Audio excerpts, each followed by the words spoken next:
Hey, Brandon Stooksbury here. I want to talk just a brief moment about how to handle the bare lie around the green. So specifically when you're just off the edge of the green surface and the golf ball is on very thin grass or potentially even bare dirt, depending on where you live in the country and the conditions you play under. A lot of times people make the mistake of thinking that they have to hit a high soft shot when they get around the green like this. And while sometimes that might be necessary, in a situation like this, that's the worst mistake you could make. So I want to talk about a couple of setup principles and one technique principle that are really important to keep in mind when you have this bare dirt lie.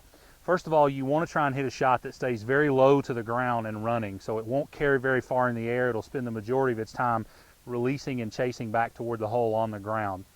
And in order to do that, we have to worry about a couple of setup principles. The first thing we have to do is make sure and choose the right golf club. Traditionally, a low running shot won't be hit with a lob wedge. It'll be hit with a lower lofted wedge, perhaps a pitching wedge, maybe even a short iron, an 8-iron or a 9-iron, and that really gives us the best chance to keep it low and keep it running. The second thing that I want to talk about is the setup that you have to have.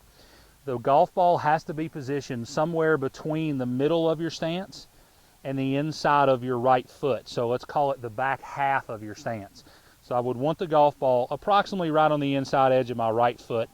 And when I set up to this shot, I want to make sure that when I put my feet fairly close together, that the handle's leaning slightly forward. Now you'll notice when I say forward, the butt end of the golf club still points at the middle of my body. A lot of people make the mistake of leaning it too much forward. When you do that, you get into some bounce issues on the bottom of the golf club, and the club won't interact with the turf the way you want it to. So when you set up to this, make sure and put the golf ball in the back half of your stance.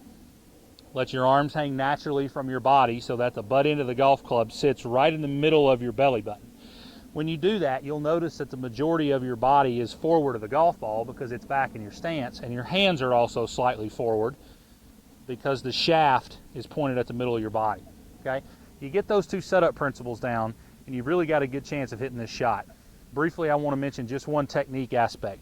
There's a big myth out there that when you hit a chip shot, you should hit it like a putt. Well, let's think about what we do when we putt. We stay very still with our body, and we just stay stiff with our arms and move our shoulders. Problem is, that's not very natural. When you have a natural moving motion, right, you would step into it, which is weight shift, a little body turn, and a soft right arm as you would throw it. We want to try and create the same thing here. So when we get our proper setup, we would want to make sure that as we move back, we have a very soft right arm, and we have a little bit of body motion and weight shift on the way through so that the shot looks like this. So remember those three setup principles and that technique issue, and you should have a lot better chance of hitting it off that tight lie.